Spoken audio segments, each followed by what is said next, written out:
Ka-ching! Alright, continue. So where are we going in the fall?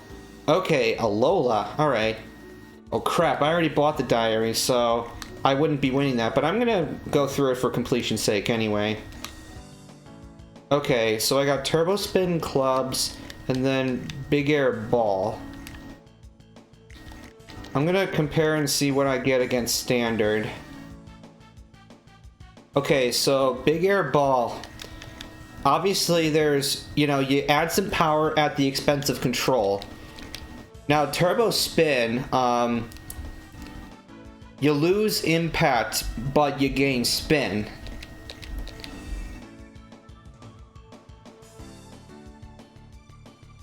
Wait, so what did the... Turbo Spin, okay, so lose impact, gain spin. Lose impact, gain spin. And then... Yeah, okay, here you gain power and lose impact and lose control. Okay. So basically with some combination of that, power and spin go up, but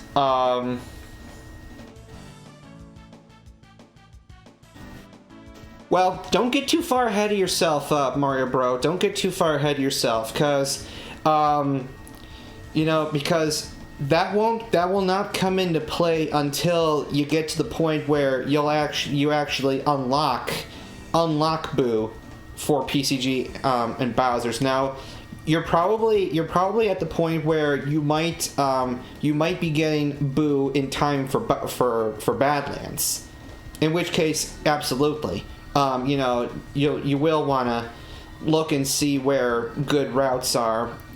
Where good and quick routes are for Boo and Bowser's, but PCG, well, it never hurts to have a backup plan. And I say for Blooper and PCG especially, when you're not using Boo, is hit your hardest drives that still remain safe.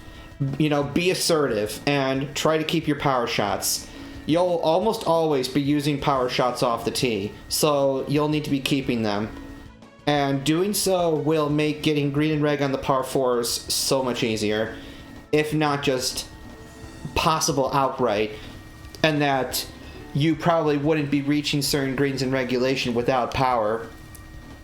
Okay, anyhow, let's see. So we're gonna try Lynn, let's see. She does not have great control, but she does have strong impact and spin. So... what if maybe... I know this is going to sound crazy, but... what if we go really big air? I mean, yeah, that'll make control kind of shitty, but... imagine the power. And we still have good spin. No, frickin' PlayStation buttons, pieces of shit that X is confirmed for reasons I don't fully understand. Okay, alright. Alright, powerful Chinese lady, let's go. I think this is the only season where I haven't played Alola yet, is in the fall. Hot tip 4 is the super top spin.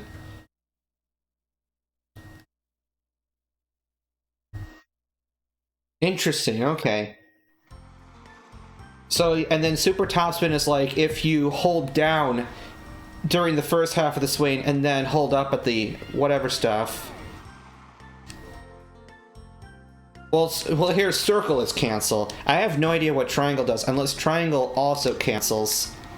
All right, so we're going 260. That's pretty cool. As long as I hit impacts, I think that the lack of control might not be the worst thing. I got Micro Center Deli Man again. God, he seems...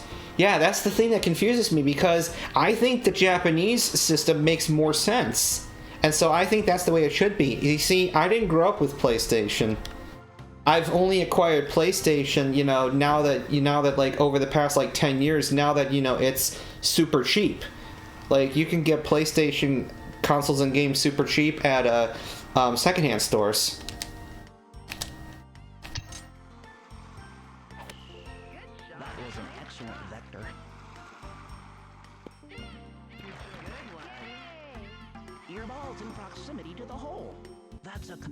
Yeah, like, well, the Nintendo's orientations of the particularly what bothers me is X and Y. Well, okay, no. See, here's the thing: is that based on the orientation of the buttons on the NES controller, there's a little rule that retro gamers always abide by. It's B comes before A. And that's how it is on the original controller, is that B was to the right of A. And that's how it was on the Super Nintendo controller as well.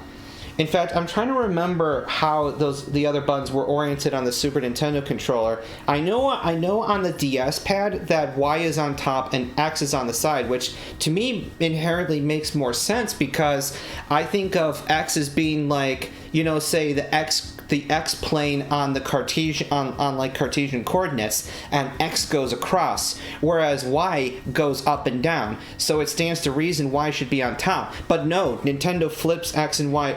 You see, Nintendo flips X and Y around. That's their problem.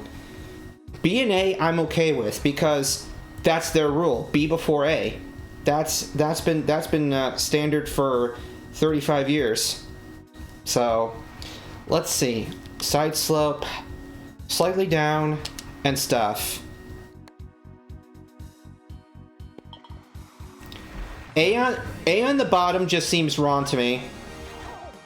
Yeah, A on the bottom seems wrong to me because inherently back in the old days, like especially if you're playing like Super Mario Brothers, B is like your dash slash fireballs or whatever button, and then you would always be holding that, and it's more natural to roll your thumb to the right in order to jump than it would be rolling your thumb from right to left. That's what I think anyway. So that's why they oriented that way, B before A.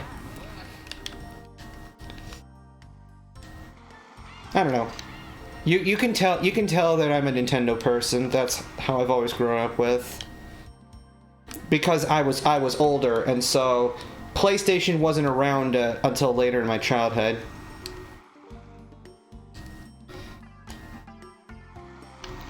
All right, not much wind here, so.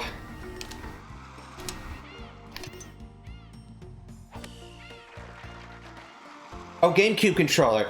Dude, yeah, GameCube controller is still my preferred controller for almost any Switch game, really. And if you have the USB adapter, or even if you have like that third-party Mayflash one, there was whatever Switch firmware that came out a couple of years ago that you could use GameCube controllers for any game. So, yeah, that's kind of what I do. That and the fact that I have an input viewer, so if I ever stream any Switch games, like, say, you know, Super Rush, for instance, then it's extremely convenient. Be able to, you know, display the inputs as well. Because I don't know how you'll be able to siphon inputs from a Switch controller unless there's some crazy custom-made product for that. Yeah. I don't know. And then we got the Gamepad, which, I don't know. I feel like the Wii U is horrifically underrated. I think it's horrifically underrated. But it was so poorly marketed that people just didn't understand it, and so then it had to be dropped after just 4 years. Yeah, that too. It's just crazy technology that people couldn't fathom, you know? Yeah, and I mean, it's no wonder why like 80% of the Wii U's first-party library, 90% of like their first-party library was ported to Switch.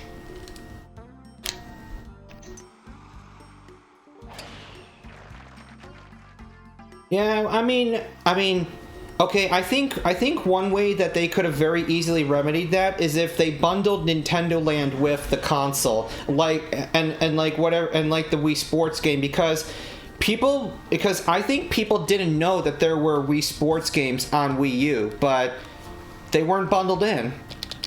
Yeah, they weren't bundled in. Like, what gives, you know? Alright, I'm wondering if 3 wood power is going to be enough, or if I really have to try to resort to the driver. Yeah, but the thing is, like, it wasn't bundled in while the console was still hot. It was only once the console got cold. You know, by the time that Polystation 4 was out.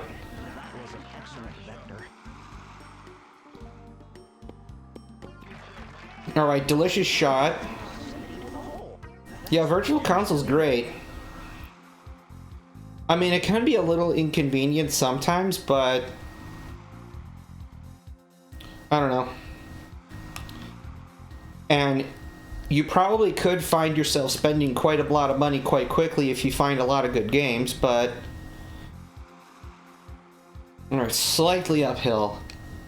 So, let's see. I'm gonna aim a little more because this is actually quite a bit of side slope.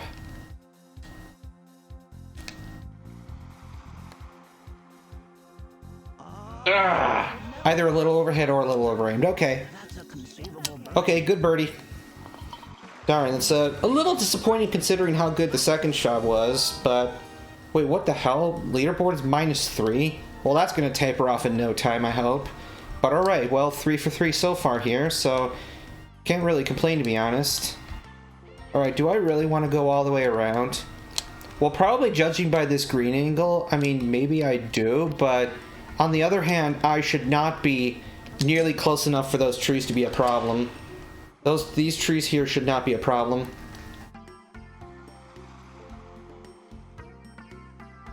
Yeah, well, I mean, there really was no conceivable way. I mean, with how far uphill that was, there was no way I was carrying enough for backspin to really do anything. So I figured I would try to take the risk of having the ball roll. Because there was no conceivable way I was gonna stick a driver up there. There really was no way. I think I might have even tried that once.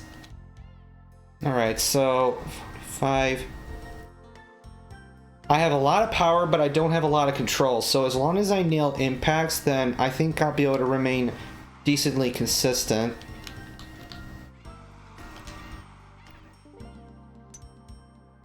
I think this will still be okay, because the impact stat is still pretty decent.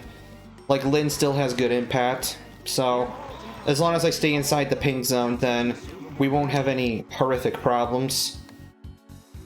4 for 4, okay. Maybe Lynn's just a better fit for me than Mitch was. Or the fact that Aloha is a much easier course than the Scottish place. I already forgot the name. Whatever the course is for the Bagpipe Classic. Alright, well, we do have a headwind here, but can I justify...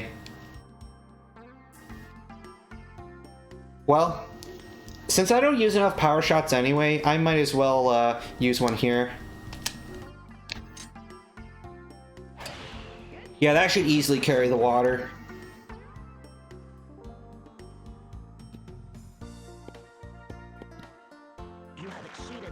Yeah, God, yeah, those greens were horrible. And a lot of them were elevated too, so it was really hard to get a read on distance. So that was a bad time. 45, 55. I don't think I can get away with one with the 8 iron, so I'm just gonna maybe do like 90%, 95% of a 7. Because I noticed that shots tend to roll like further in this game than you would expect. Okay. Decent amount here. 337, numbers and things. Just a little bit over things of sorts again. I get a lot of those whoosh whooshes just because either I'm like a foot too much over that way, or I'm like a couple inches over too far that way, or wait, did Julian just get an eagle? Is that what that mark on the scorecard means? That is disgusting. What even is... Oh, hole 6 is a par 5. Okay, so maybe it's conceivable I could get one. Alright, let's see here. We got that. Alright, we got a little bit of crosswind, so I think it would behoove me to aim a little bit out here. Delicious drive. What are you talking about, Micro Center, man? I'm totally in bounds. Okay. Alright, so a little bit uphill, but I think a 4 wood should be able to manage that just fine.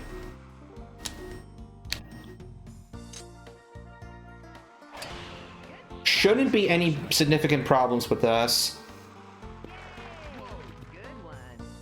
Okay, well, I guess that area, that part of the green does roll that way, so that makes sense. Okay, well, try some ultra precise. We're gonna try my favorite club from Toadstool Tour, the 8-iron. Well, because there, you know, you'll observe a dramatic decrease in loft that makes bump and runs a lot more viable. But here, you don't notice that quite as much. So, let's see here. We got stuff. We got...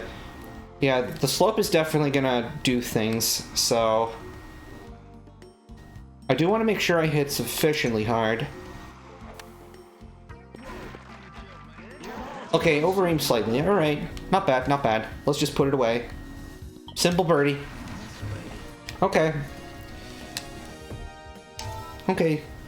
Good, good. 5 for 6.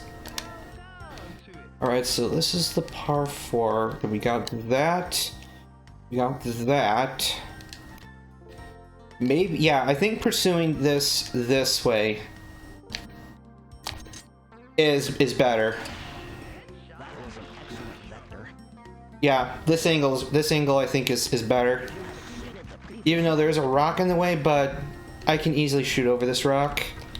Okay, so 110. We got some side wind thingies. Almost full power, slightly elevated. I don't think this should be terribly complicated. Well, that ball did drift because Lynn does seem to hit a higher ball, so that does make sense. Wedges definitely catch the air. A lot of side slope. Good birdie. Yeah, I definitely think Lin was inspired in some fashion by Chun-Li. Although, I don't know. I do not know. Okay, par 4. Let's see. Where's my landing point? Because that's the most important question of deciding whether I want to make a stupid shot. Okay, well, 260 goes there. How much headwind? Okay. You know what? I'm doing so well that I'm going to try a stupid shot.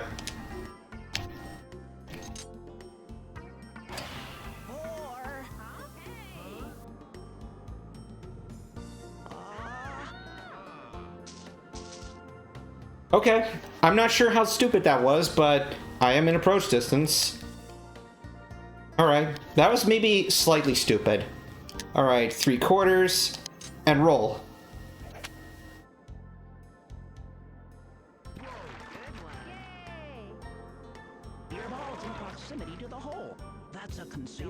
Worth it.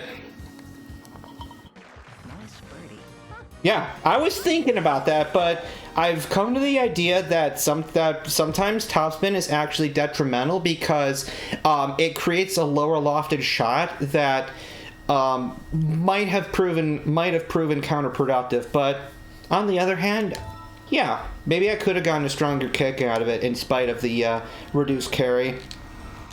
Okay, so we got a decent amount of... Okay, so for sure clubbing down. For sure.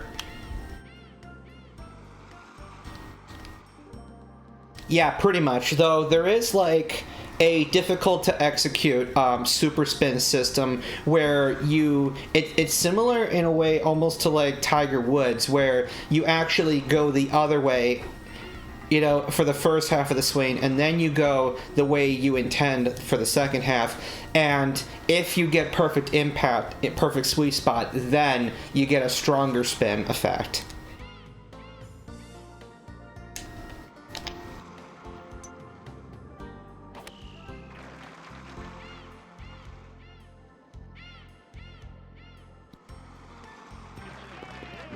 Well, that worked out nicely. So I guess the E-rank control is not really a hindrance to me unless I miss the impact zone entirely. But thankfully, Lynn has good impact. Yeah, Lynn has good impact, and she has good spin. So that's very, and she's also decently strong. It's just, you know, at the expense of control, and she has less impact out of bunkers.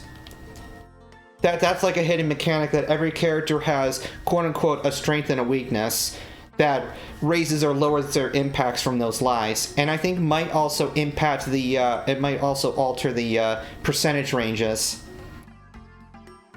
So, it's maybe that's like more or less equivalent to like the luck stat from the Tiger Woods games. Not sure why I broke out a power shot here, but I did. You have exceeded the previous record. Yeah, okay, I gotta make sure that I keep at least one for each of the par 5s, if not potentially 2. So, let's see. Slightly down. Not all the way. There we go. I like where this is potentially going here.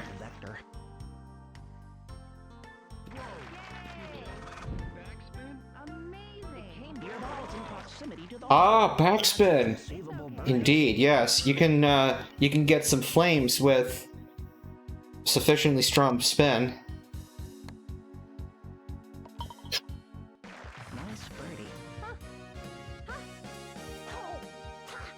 Kind of strange to see an Oriental woman kicking with golf cleats. I could imagine that would hurt. All right, well, I'm well on my way to pulverizing the course record here. Okay, let's see here. Optimally, my best angle would be from this corner, but maybe it would be better if maybe I'd have a better opportunity if I could drive further.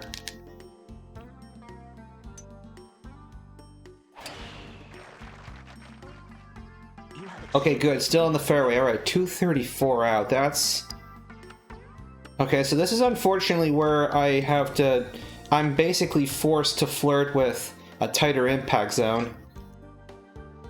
And yeah, definitely a 3 power is much better. Is going to be much better for me than the driver. I think as long as I can avoid this bunker here and maybe just go for the green and red, just go for the Uger. Okay, that's gonna deviate a fair bit, but it shouldn't be horrible.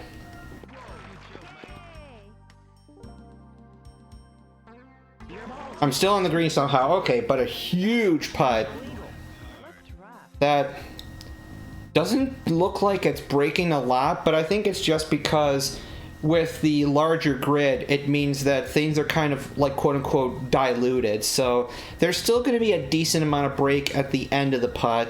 That'll more than offset what I've got at the start. So I will definitely have to aim like out here, especially as the ball slows down. And then, yeah, it starts up, but it's going to come screaming back down for an overall slightly net downhill sort of thing here. So I think I want to go just before the indicator and then just kind of let the ball finesse its way along the line. This might even be a little short, but I can't conceive of this being a bad putt. Yes! Longest putt in the playthrough so far. Hey, Lamau. Ooh, and the panda's back. That was delicious. Please tell me that that's saved. Or if this game's being dumb and it literally only saves chip-ins. Okay. Alright, that was like the best analytical play. Okay. And of course by complete accident, because I missed sweet spot from my intended shot and didn't even think I was going to get green in the first place. But alright, well, I only got 2 power shots left and I want to save those for the other par 5. I want to save them. Okay, 150. Yeah, so right now I'm actually rocking double big air, and in spite of the lack of control, it's actually working out okay for me. Probably because the added power, and, you know, I still have good spin, so kind of keeps me at bay. And I'm not missing impact zones horribly.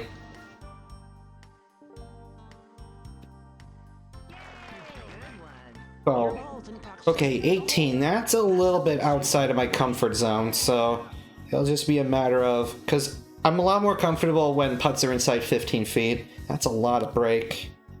Okay, and a little uphill, so we're gonna go halfway up. Yeah, that's a little bit over things of sorts. Okay.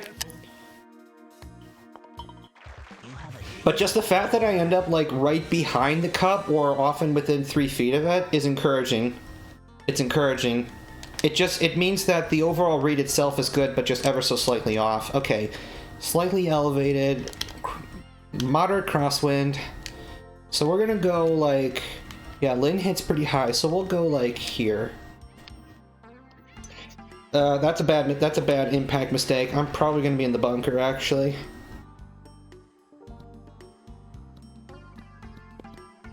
Okay, so somehow not. Wow, that's an elevated green. Okay. So I somehow dodged that. That's kind of incredible. Okay. So I'm gonna try like a big floppy sort of shot with a lot of backspin.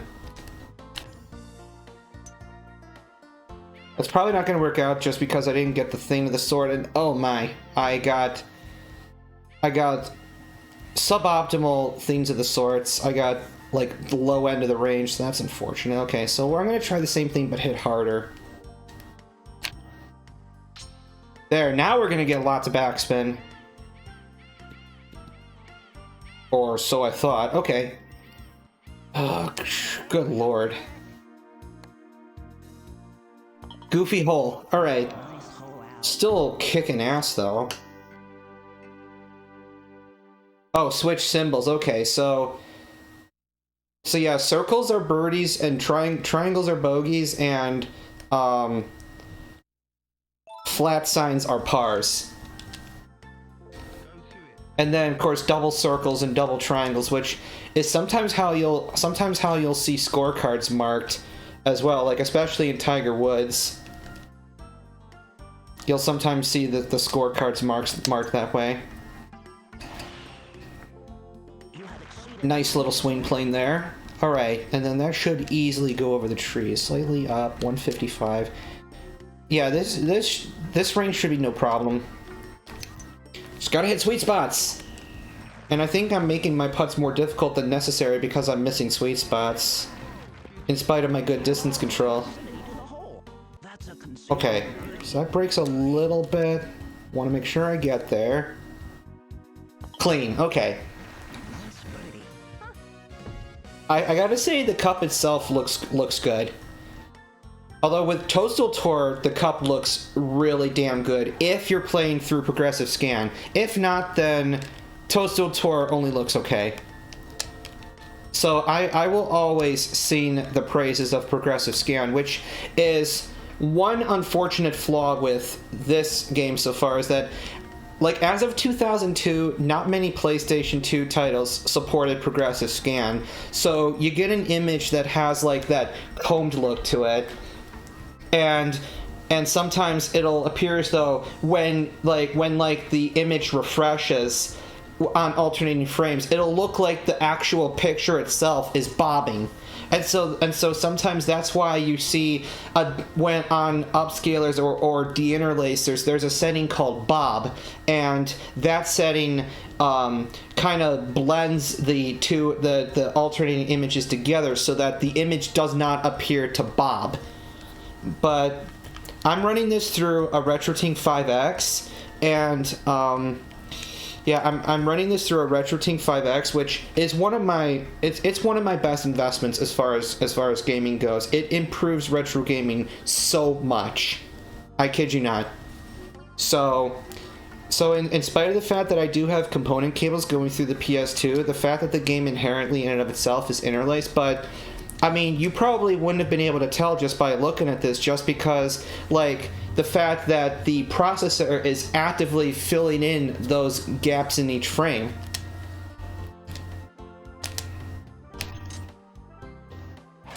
Alright, we'll draw around these trees.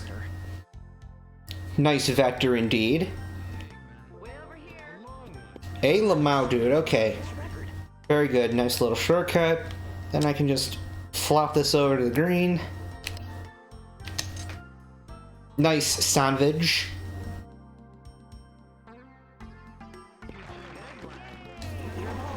Good stuff. That's a conceivable birdie. Yeah. I mean any pursuit, you know, chess, golf, like I always speak of like the angles or like trying to position yourself after like from the tee to be, you know, parallel to the green or parallel to the cup. You know, that gives you better, like a better, psychologically better targets to aim for. And of course, you know, with every green, there's also like good regions and bad regions, and you know, in general, if you put yourself in a spot where like the line is flat, then of course that's going to be superior to, you know, a position where you suddenly are on some strong gradient that is undesirable. Now, I've learned and I've tried bouncing off of this. This is concrete, but it's the unfortunate fact that this fence exists along here, and I can never get this ball to bounce over the fence, and this is OB, so... And the fact that I could conceivably drive over this anyway means I am not going to do that. I am instead... I'm slightly scared. Okay, the caddy's not screaming, so this must be okay. Oh yeah, that carried a lot. Okay, that's good stuff. Okay, 210 left. Yeah, I think the tailwind helped me out there. Alright, so 210, we got some slight elevation, and we got some slight tailwind. But this is front flag, which is potentially very sensitive. So I'm wondering if it would be worth my while to burn my final power shot to ensure that I have a... no, I don't need to do that. I don't need to do that. I do not need to. I just gotta ensure that I hit this good. Yeah, the wind will more than offset the elevation change. Your ball's in proximity to the hole. That's a potential eagle. Get in. Come on, the cup is so picky. That's a conceivable birdie. Nice birdie. Yes. I will definitely say Micro Center Deli is one of my favorites. Although Mel is cool, and I also unlocked the maid. I can't remember her name, but I have gotten her to trigger once. I have caddies set to random here. All right, how much wind? Not a whole lot of wind, so definitely not going to go full power on this. And then there's this like punk rock girl that is pretty cool too. Like I especially like her phrase when you're putting, like, you know, get the bird, and then, you know, when you sink it, it's like the bird is in her nest or whatever. And I don't know, I like that for some reason. I think it's cute.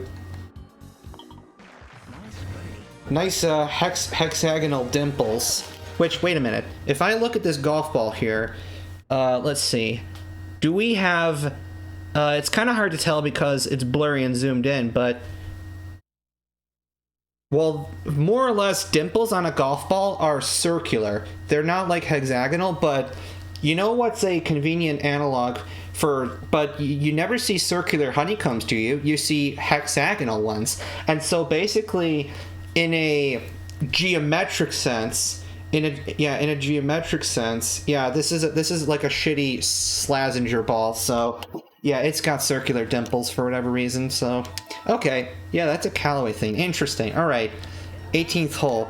Okay, this is not the course that has that crazy do or die par 4 where you could literally drive to it if you're strong enough.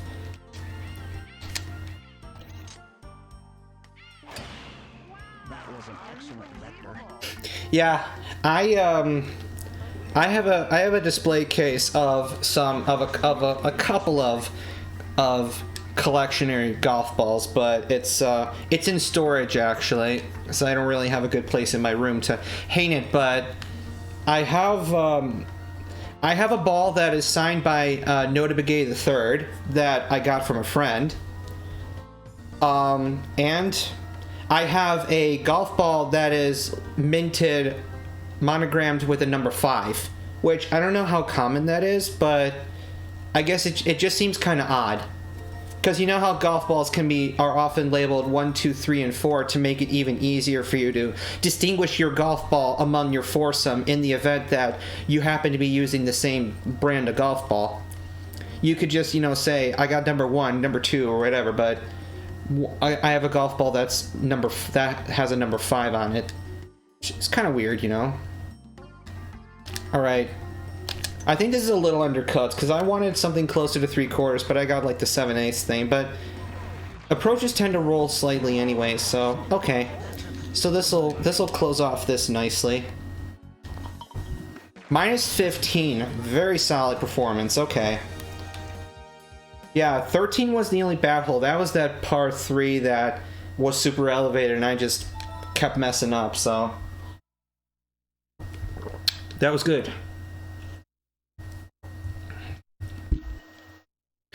Yeah, and generally it's frowned upon to have a group of more than 4 in your golf outing. But I think some places are a little more lenient about that. But it's more just a matter of like maintaining that flow so that people can, like, you know, continuously play and, you know, maintain that, like, you know, tee times with every like 9 or 10 minute increments, like, you know, is typically standard. That would definitely be a lot more difficult to do if you had a group of 5.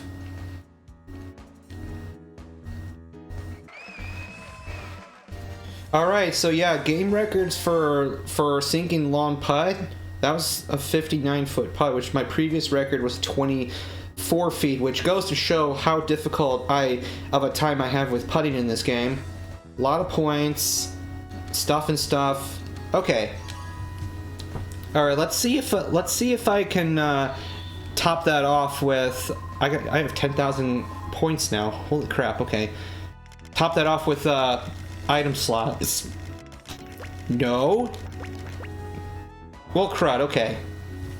So I guess that first time that I won was definitely something of a fluke.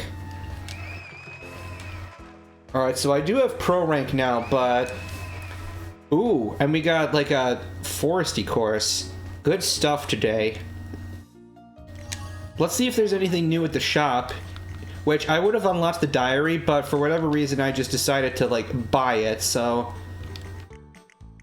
Tournament goodies, okay. Yeah, these are all tournament items, so I'm not really sure if I want to buy them, but what I'm wondering is why there aren't more capsules available. Because I bought the first 7, and for some reason, even though I keep getting these new courses, there aren't any more capsules, so. Turbo Ball.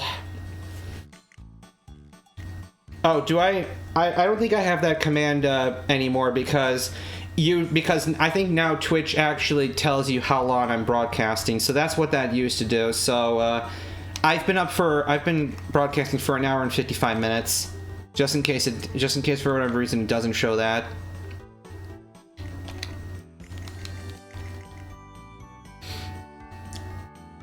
Okay. No. Yeah, I'm gonna save. Yeah, I'm gonna save for now, cause some of that stuff gets pretty expensive as you go.